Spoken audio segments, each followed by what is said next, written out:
I confirmed it. Okay, perfect.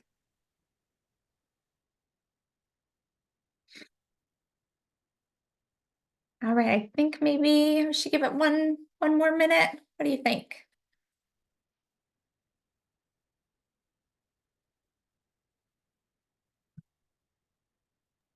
Yep, looks like we have 100 and over 130 people on now. Oh, awesome. Okay. Well, I think we can go ahead and get started. Let me see if I can minimize this. Hopefully that helps. Well, hello, everyone. Thank you so much for joining our Care First Wellness Wednesday presentation on healthy aging. My name is Katie Powell. I am a wellness consultant and trained health educator. Spreading the word of wellness is my passion, and I'm grateful that you guys have joined today. Over the next 45 minutes or so, we will discuss the aging process, tips for managing chronic conditions as we get older, as well as managing our cognitive health and relationships. We're going to also hit on the importance of caregiving, having caregivers take care of themselves, and then we will wrap up with some Care First resources. Throughout the presentation, we will have some pop-up polls and questions and knowledge checks. So hopefully you will participate and we can make this as interactive as possible. So let's start out with aging. We are going to try to understand the aging process. So I'm sure this is not earth-breaking news, but we define aging as the process of becoming older. Biologically, aging is the accumulation of molecular and cellular damage over time. Natural and inevitable. Everyone experiences changes differently because aging affects everyone differently. We are nearing a point in time where by 2030, all baby boomers will be 65 years or older, and that accumulates to about 1 in 5 Americans being of retirement age. So while there's not a single key to explaining aging, studies have shown that the rate of aging can be slowed, and that's what we're going to discover. There are 3 main aging aspects. The first is biological aging, and this really refers to physical changes we experience, like reduced muscle mass, bone density, both that you can see internally, externally, as well as internally. There are psychological changes. This refers to changes in our cognitive function, such as our memory and our processing speed.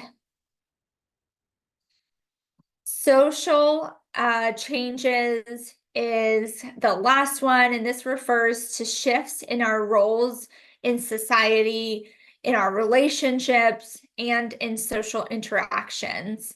So when you think of the social aspect, even things as far as kind of where you are, excuse me one second, let me turn this off, where you are when it comes to your role within your family. So, going from being the child to the parent to the grandparent, and on. Despite changes, many adults do have some positive experiences when it comes to improvements in areas like emotional regulation as well as decision making. Would love to know from you guys, is there an aspect of aging that you are most concerned about? Is there one? Is there multiple? All or none? And Katie, I think you might have to pull up the poll on your end because it's not giving me the option now. Sorry about that. Let's see.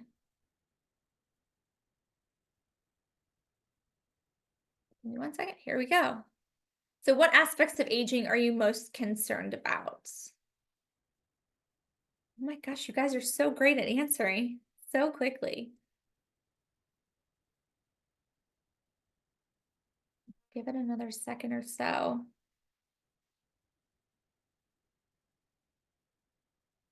It looks like a lot of us are concerned about kind of all of the above, which is totally normal. With change come some of those emotions, the fear or just being unaware. But there's going to be a lot of positives as well. So let's move on and talk about some of those. Chronic conditions. So as we age, we become more susceptible to chronic conditions. So chronic conditions we define as having a long-lasting health condition that lasts for a year or more and that impact activities of daily living. So examples are high blood pressure, arthritis, diabetes, and more. The good news is that they are often manageable. So they might not be curable, but they can be manageable. And this is by continuous care and lifestyle changes around those conditions. Speaking of these conditions, one I'd like to call out specifically is heart disease. Heart disease is responsible for about 1 in every 4 deaths in the United States. And right now, it's actually the leading cause of death among older adults. And I know that sounds kind of scary, but many of the risk factors for heart disease are chronic conditions, such as high blood pressure. And what we just determined is that though things like high blood pressure are not curable, they are manageable. So what we want to do is implement as many healthy lifestyle changes as we can to reduce our chronic conditions and overall prevent things such as heart disease. Right now, 85% of adults 65 and older have at least one chronic health condition, and 56% have at least two. So not super favorable statistics, but by doing something just like attending a webinar such as this, you're already taking action and you're already making it a priority. So kudos to you all. One really large piece of managing chronic conditions is medication. So 125,000 preventable deaths every year occur in the US from non-adherence to medications. Medications are the doctor giving you the prescription and then you taking the prescription as you're supposed to, when you're supposed to, all of those different parameters. It is important for anyone on a medication to understand what is the medication, what is its purpose, what can I anticipate seeing or feeling from a medication. You should understand not only, why you're on it and what it's going to do, but how you should best take that medication. So there's a lot of things, recommendations if you read the pill bottle or the pamphlet that comes with it. But a lot of us, we're busy and it doesn't really come second nature to us. So my recommendation is to talk to the pharmacist, before what should I take this medication with? Should it be with food, without food? Should it be in the morning or before bed? Things such as that, because those really play into how well that medication performs. You do also want to visit your healthcare provider regularly, because as you take medications and hopefully as you implement healthier behaviors, your chronic conditions may improve. And so your medications may need to be adjusted because of that. And then again, it's making those necessary lifestyle adjustments. So when we think of hypertension, yes, medication is obviously a wonderful piece of the puzzle that we have this ability to help manage it, but so do things that we do every day, all day, such as the foods that we eat. They play into your blood pressure, having a high salt diet, having a high processed food diet. So just by implementing, a little bit more non-processed foods like fruits and vegetables in substitution for those processed foods will help improve. Weight management is a huge one. So walking 10 minutes a day and then 15 minutes and building up to 30 minutes, drinking more water. Over time, if you are reducing your amount of processed foods and increasing your healthier foods, and you're walking more, and you're drinking more water, and you're taking your medication as prescribed, you are most likely going to be helping to lower your blood pressure, which is wonderful. So as time goes on, it is possible that maybe you don't need to take as much medication because you are managing a big part of your chronic condition by your healthy lifestyle. Just some other statistics. We see that 77% of inpatient stays are attributed to folks that are dealing with multiple chronic conditions. What we like to say is that there are certain things that are chronic condition multipliers. So something as obesity. So if you're overweight or obese, there's a chance that you have hypertension. And if you have hypertension, there's a chance that you probably have high cholesterol. And if you're overweight and you have high blood pressure and high cholesterol, maybe a big part of that is dietary reasons. And so that might play into being a pre-diabetic and a diabetic. So really by implementing lifestyle behaviors, you're not just preventing one chronic condition, you could be preventing multiple, and that is really impactful.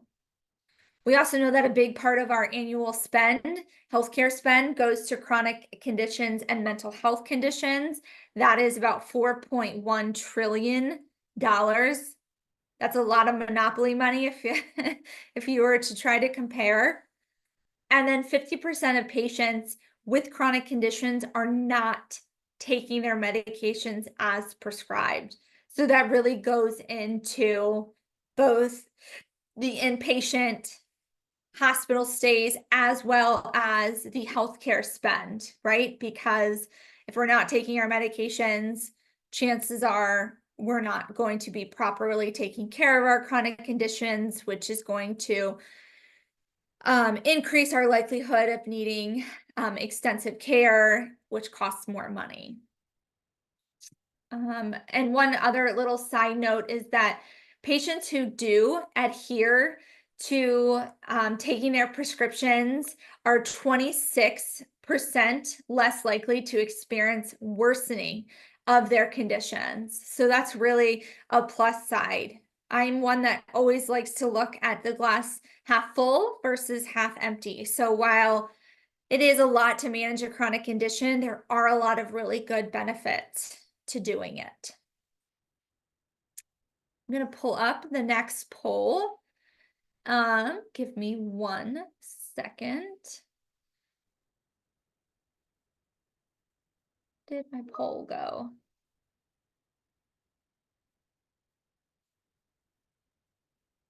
Where's my poll? Haley, it's not the 3 dots. Nope, I don't have it on my end. I was gonna say, let me.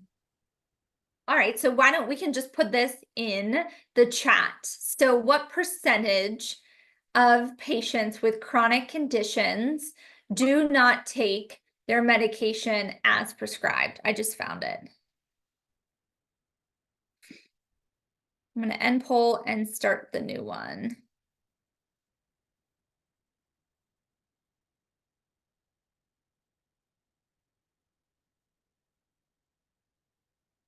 Let's go to the next one.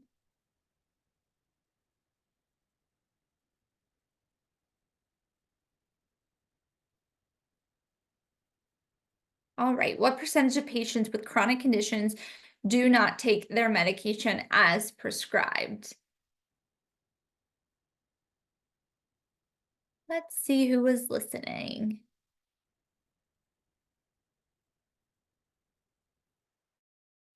Give you just another second to answer.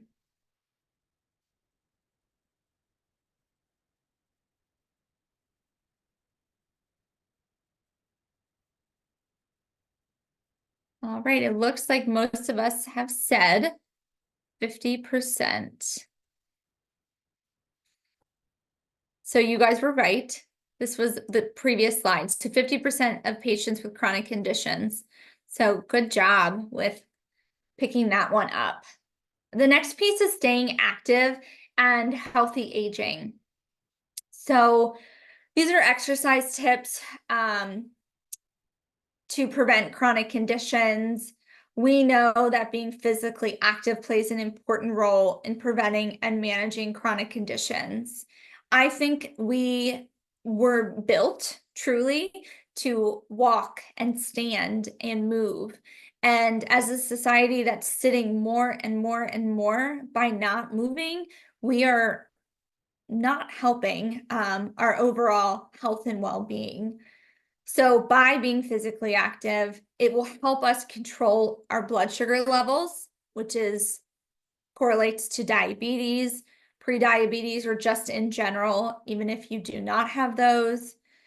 Being physically active will help reduce blood pressure, improve cholesterol levels, and strengthen muscles and bones. So really, there are so many benefits to physical activity. Obviously, ones like weight management and energy play into factor here. But when we're thinking about chronic conditions specifically, controlling blood sugar levels, reducing blood pressure, improving cholesterol levels, and strengthening muscles and bones are of utmost importance. So if you think about yourself now, or maybe a loved one that's aging, are they being physically active? Are they doing any type of physical activity?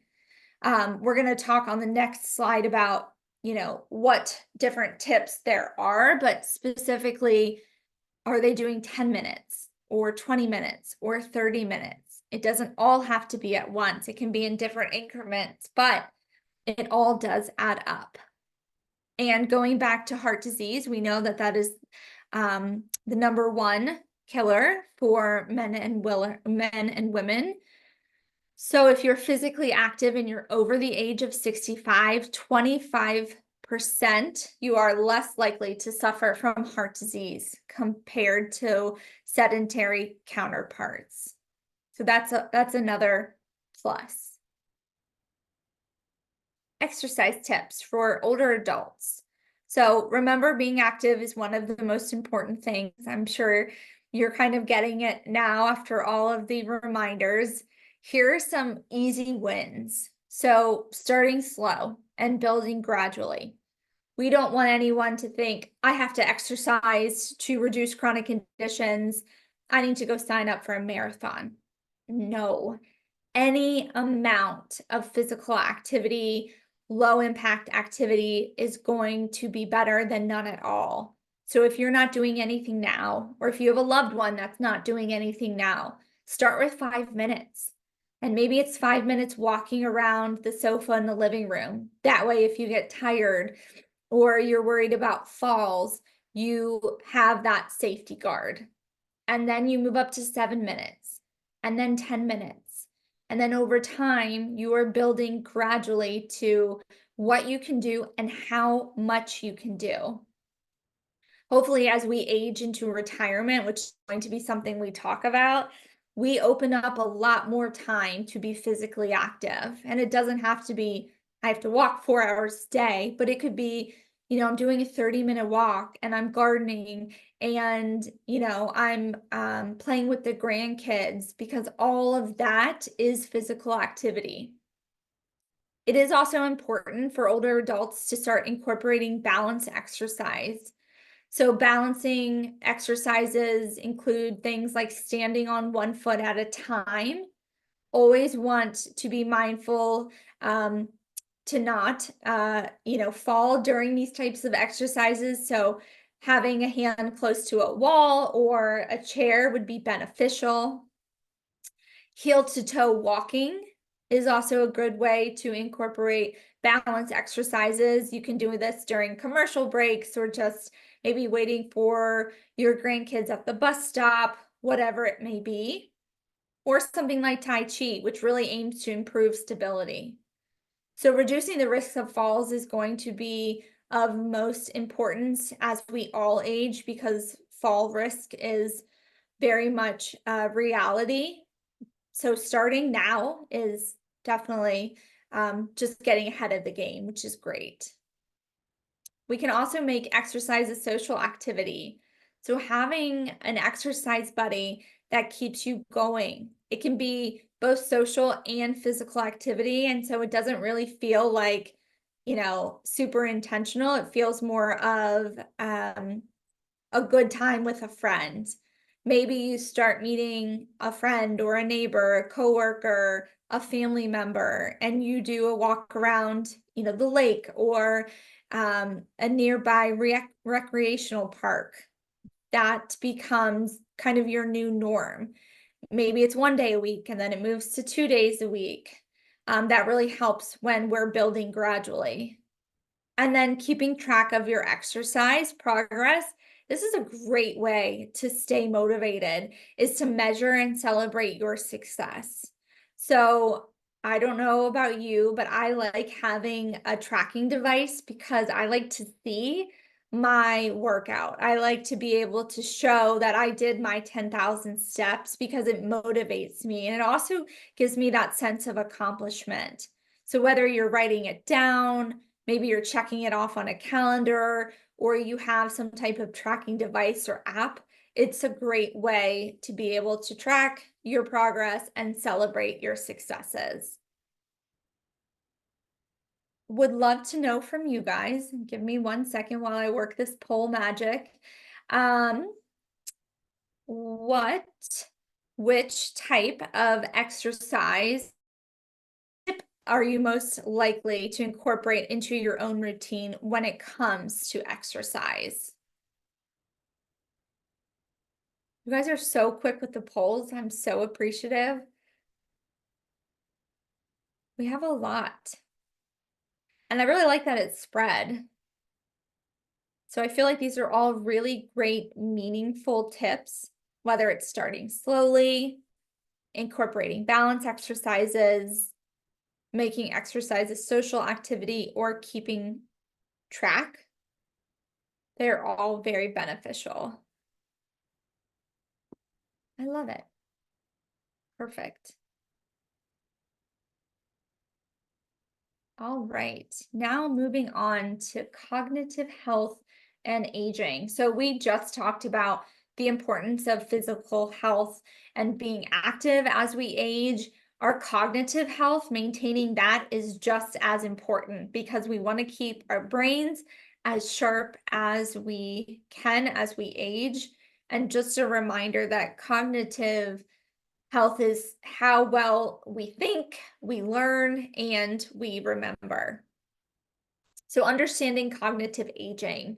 This involves the changing or the evolution in our memory, our decision making, as well as our learning abilities. It is important to stay mentally active, socially engaged, and physically healthy because they're all components of maintaining that cognitive function. And it is going to be normal to experience cognitive decline as we age. That is just a part of the aging process. But there are many ways that we can maintain brain health and prevent serious injury. And when we think of serious cognitive issues that are inclusive of MCI, which is the mild cognitive impairment, and then some that you're probably a little bit more familiar with include dementia, Alzheimer's, and Parkinson's disease. So tips, just like tips for being physically active, these are tips for cognitive health. things that challenge your brain. So engaging in activities, puzzles, reading, learning a new language, writing regularly, whether it's keeping a journal, or writing stories, that will also help the mind, challenge the mind. And then there's play and practice of strategic games. So things like Scrabble and word search, where you have to think things through. And this doesn't have to be, you don't have to be older. Even if you're not an older adult, it's important to engage in cognitive activities to strengthen your brain through every step of your life. I found this very helpful during my years as a new mom, when I was sleep deprived and I had brain fog. Instead of scrolling through social media, I did a lot of things like those challenging games on your phones. Word Scrabbles were very helpful. By doing these cognitive exercise, it's going to help you build a foundation for mental resilience. And it's just going to help, again, improve memory, enhance problem-solving skills, increase mental agility, and it's kind of just like brain training. There's strength training and then there's brain training. So I think we are on to our last poll, which is, excuse me one second.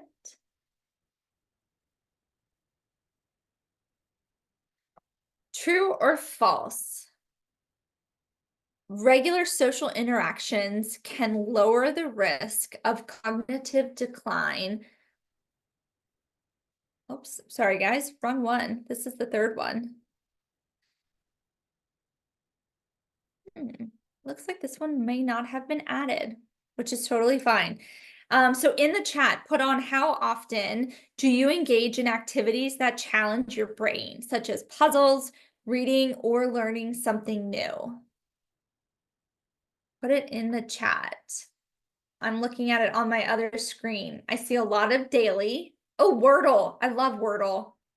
Wordle is a great one. Lots of daily, several times a week, once a week. But I would say for the most part, either every day or several times a week, which is perfect. We want to do some type of activity either every day or as many days of the week as possible. And then just to wrap up, some healthy habits for a healthy brain. This includes a balanced diet. So we want to eat foods that are really high and rich in antioxidants, as well as foods that are high and rich in omega-3 fatty acids. And you can even do research about foods that are good for the brain. Lots of berries, the strawberries, raspberries, blueberries, leafy greens, and then the fatty acids that come from fish. Sleep, prioritizing sleep. For some reason, in my opinion, sleep is so overlooked. I love sleep. I don't know if anybody else loves sleep like me, but it is essential for cognitive function. And we know that by having poor sleep, it has been linked to an increased risk of cognitive decline. So we get that cognitive decline through the aging process. We don't want to add on to it by having impaired sleep. So the goal is 7 to 9 hours of sleep each night, but these are 7 to 9 good quality hours of sleep. And I'm sure in the next couple of months, we'll have some type of sleep health education webinar. So would love for you guys to look out for that. I think that would be early next year, but sleep is really its own essential part of health and well-being. So as we age, making sure that we are still prioritizing sleep. Sometimes as we inch towards or cross over that retirement mark, we think, staying up later and sleeping in, we can, have that freedom. And while that is nice, over time, it is really important to get back to a good sleep regimen and a good sleep cycle so that we can make sure our brain is as rested and prepared as possible. And then the last really is just limiting alcohol. Alcohol compares our cognitive function as well as our memory and that with smoking, not only is it the #1 preventable cause of death in the United States, it also reduces blood flow to the brain, which increases the risk of additional cognitive decline.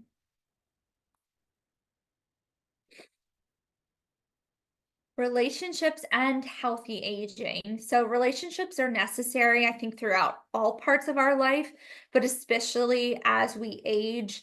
We're going to talk about in this next section how to explore strong connections that can improve mental health, reduce stress, and extend longevity. So, during the aging process, we experience many life changes. I think one of those biggest is that transition that going from working to retirement and having a regimented scheduled day to having, the endless amounts of free time. There's also social changes such as loss of friends and spouses, family members moving away, and more. Obviously, these changes can impact our connections, our social connections, as well as our stimulation. That then can have a direct impact on our health, both our mental and our physical health.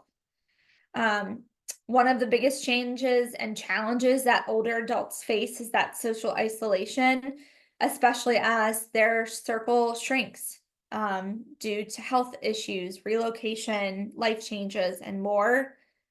We estimate by the CDC that approximately 43% of Americans 60 and older reported feeling lonely. That makes me super sad. So I definitely want to provide you the power of relationships. Our last poll question for real this time. True or false? Do I have to launch this? Regular social interactions can lower the risk of cognitive decline by up to 50%. True or false?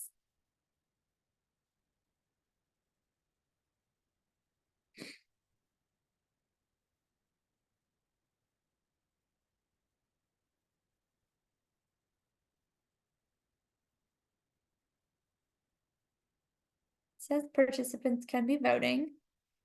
Looks like everyone's in the chat, Katie, saying true so far. Perfect. We'll go with the chat. Technology is not our friend today, guys, but we're still doing great. So for those that have said true on the next slide, are going to see that that is in fact true. Strong relationships boost our overall well-being as we age. It boosts how we feel, how we think, our mood.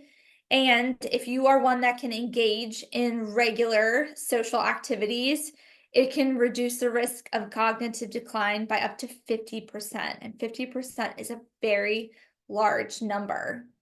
Again, going back to heart disease that we've talked about several times, adults with social networks that are strong have a lower risk of heart disease by 29%.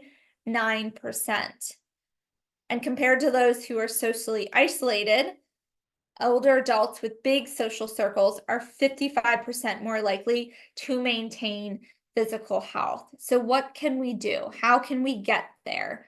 We can join a group, especially as we approach retirement and we're in retirement, joining a group, whether it's a gardening group or volunteering, some type of activity through a community place or a YMC club, lots of different ways. That way you have somewhere to go, people of similar interests, and have folks to talk to. Obviously, volunteering works great both ways. Not only are you getting that social engagement and interaction, but you're giving back, and those that you're giving to are receiving that. Getting a pet, could never recommend getting a pet more. Growing up, I never had a pet. My brothers were allergic to dogs. My mom was allergic to cats. And now that I have a dog, I cannot imagine life without a pet. They really do provide such love and endless amounts of happiness. in my opinion. And it doesn't have to be a dog or, a cat or something that is a lot of maintenance. You could get hermit crabs or guinea pigs or things like that, or even visiting friends that have pets and being willing to pet sit is definitely a good option. You can use technology to stay connected. Now, I know technology is getting more and more advanced, and I am spending more and more time teaching my dad how to not FaceTime every single call. But using technology to stay connected to kids and grandkids and friends and family, especially as people move and transition on to different phases of life, it's definitely a good tool. And definitely reach out to friends and family to ask for, little lessons on using technology. Teaching something as well. My mother-in-law was a teacher for a really long time and then went into retirement, and it was not enough for her. So she went to substitute teaching. And that was a really good balance. It wasn't necessarily for the money, but it was for the interaction and for keeping her brain sharp and being able to have something to do and to look forward to. Maybe even it's things like teaching knitting or volunteering as a coach. Those are great ways to get that interaction. And then even sharing a smile. You never know how a smile or offering a helping hand can really make the difference in someone's day. I've been on the other side of receiving a smile and, having kids and trying to get everybody in the cart, and somebody's having a meltdown and someone just walked over and said, "Let me give you a hand." It made such a big difference. And there's lots of ways that we can do that throughout the different stages of life that will really impact both who we're helping and then us inside. And then last is some social connections for brain health. So this kind of correlates to what we were talking, some of those puzzles and different games, but even things like participating in group games like chess and bridge, that will bring some of the mental challenges we need to keep the brain sharp. I love continuous learning. So whether it's taking a class or attending a lecture, it will stimulate the brain and it will help push us into critical thinking and memory. I tell you, one of my favorite games with my kids when they were little and even now is the memory match game, where you have a bunch of cards and you look over, you pick one card, you look at what's on it, and then you pick another random card. And the goal is to match one image with another image, but you have to remember where that particular image is. So playing it by yourself or with kids or grandkids or friends, that's a really fun one. Getting involved too in hobbies, find something you like. If you're finally in that phase of life where you have time, take advantage of it. Find different places where you can do things like paint pottery or learn how to write poems. Any type of those different creative hobbies will be beneficial. And I love this, reminiscing with others. Um, Every time my parents come over for dinner, my girls who are 10 and 8 will ask them to tell them a story. And it's always a story about me and one of my three siblings. There's endless amounts, but it really brings such joy to my parents to be able to pull from, a life worth of memories and to keep being able to share. So whether you're being asked to share the memories or you're doing the asking, it's always a good thing. And last but not least, trying not to rush this part because I think this is one of the most critical components of healthy aging. For a lot of us that are on the call right now, we may end up being a caregiver at some point, whether we are now, we have been, or we are going to be in the future. Caregiving for healthy aging is just as important for who we are giving the care as to us who are the caregivers. So it's inevitable part of life. It's kind of the next step is really the people that took care of us for so long. It's our chance to take care of them as they, merge and morph into that next phase of their life. So while it plays a crucial role for the loved one, it's also crucial that you yourself, as the caregiver, make sure that you are okay, because you are not able to provide adequate care if you're constantly running, empty. So do things like arrange regular visits with friends and families and set up calls and texts with relatives. Um, assist in joining community groups or clubs for your caregivee, is that right? Schedule their regular appointments, enroll them in different types of classes or groups, and encourage them to keep a memory journal and themed memory boxes, because while you are doing this, it provides them a little bit of the independence that they most likely crave, but it also provides you some relief in form of not always, having to be the one to entertain them or to remind them. You are putting some of that ownership back on them, which in turn is very helpful. And then helping them stay independent, to maximize their quality of life, providing that sense of purpose, as well as boosting their self-esteem. Oftentimes that means that they are less of a burden. And I really hate to use the word burden, maybe less of a responsibility. I myself have been in a caregiver role during my mother's cancer journey twice, and I never felt like a burden. It almost felt like a privilege to be that person, but it does and will take its toll. So we want to enable independence for them by maintaining their mobility as much as possible, creating a safe home and environment.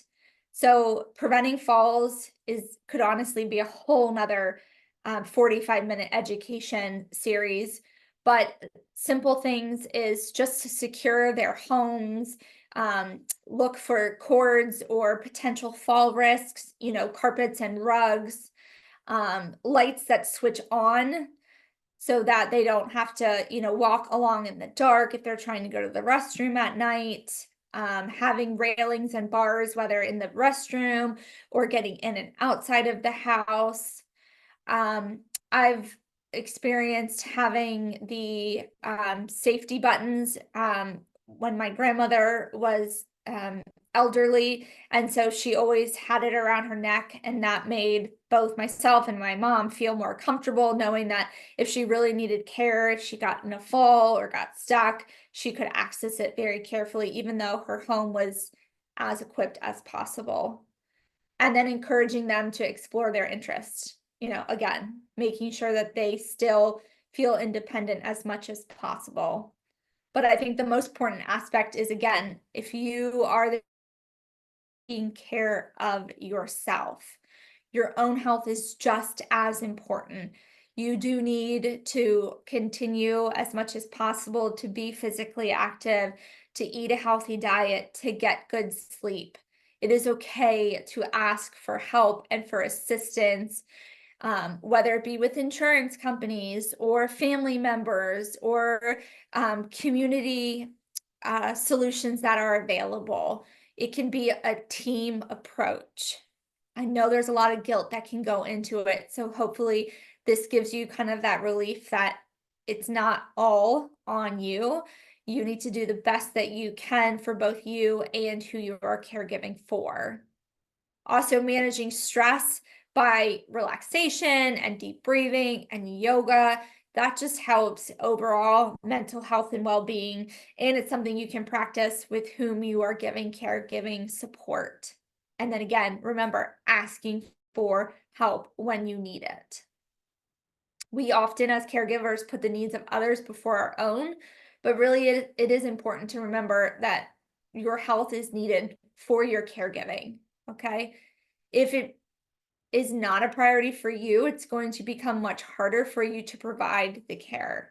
So it's okay to ask for help, to delegate help, and to just doing what you can to make sure that it is in the best interest of both you and your caregiveree. Gosh, what is that term? Somebody put it in the chat.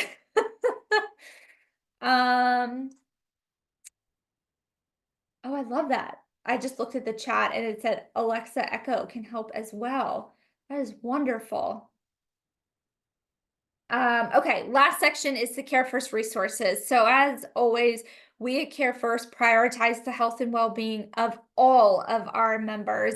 It is our true journey and goal to provide you with the most personalized solutions for your health and well-being. So if you are a Care First employee, I'm sorry, a Care First member, you do have access to our Care First Wellbeing program.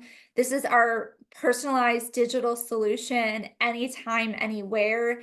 It is comprised of a real age health assessment, personalized timeline feed, tracking capabilities, challenges, health profile, and then programs. I know we're running short on time, but really wanted to highlight the real age health assessment. This is a clinically validated health assessment that guides you through a series of questions that helps determine the physical age of your body versus the calendar age. It takes less than 10 minutes. The questions are all about you, so you can't really get any wrong. It will ask you about your daily behaviors, your healthy eating, if you're physically active, your safety precautions, do you wear a seatbelt, put on sunscreen, family history, and at the end, it gives you your real age. So it will tell you if you're younger or older, and then by how many years and months. And what it does with that information, it then unlocks a personalized solution so that what you are seeing within your Care First Wellbeing program is different than what I am seeing. And that is because we are two different people, and every body literally is different. Not only will it give you that kind of health report card and that personalized solution, it's also going to push content and programs that they recommend to help you improve your real age. There are also those core programs. So health coaching is completely free. It's one-on-one coaching. There's 2 pathways: lifestyle management and disease management telephonic program. We offer 2 weight management / diabetes prevention programs completely free: Noom and/or Eat Right Now. We do have a smoking cessation program called Craving to Quit. Remember, again, smoking is the #1 preventable cause of death in the United States. So if you are smoking and you are ready, we are here to assist you. We have a program called Smart Dollar, which is our financial well-being program. And then we offer Blue 365, which is a discount program on wellness related categories. So everything from health and nutrition to physical activity and fitness to apparel, travel, and more. Just because you are a Care First member and you have a Blue card, you have access to Blue 365 to support you in whatever you would want to purchase for your health and well-being, and it comes at a discounted price. So again, for personal health coaching, there's 2 different pathways. Both of them are telephonic. Anyone is eligible for lifestyle management. You can focus on these behaviors, any one or more. Our disease management, you do have to have one of 10 core chronic conditions.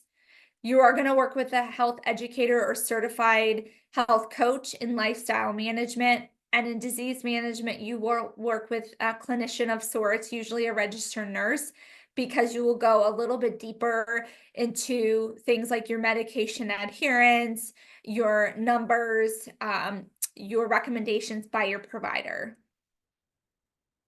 And we do have even more resources. So here are Care First Preventative Care. This entire presentation will be emailed out, so you'll be able to click on these links. You can access our health library as well as our care management programs. You can also use the QR code right here if you want to discover more resources at Care First to support you in your health journey. Hopefully this was educational. Thanks so much, guys, for helping me out during this challenging technology time. The camera didn't work, the polls weren't coming up, but we made it work, and hopefully it was educational for you.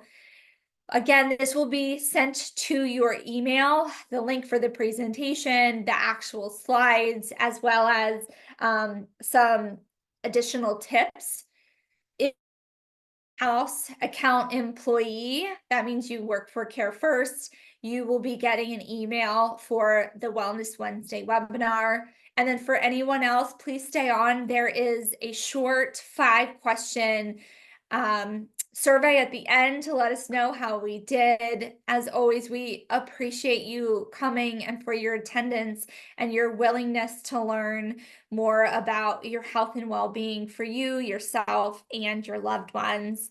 We will be back next month with October being Breast Cancer Awareness, a very meaningful topic to myself and a very prevalent topic to all. So hope to see you there next month. Thanks again for joining, and have a wonderful day.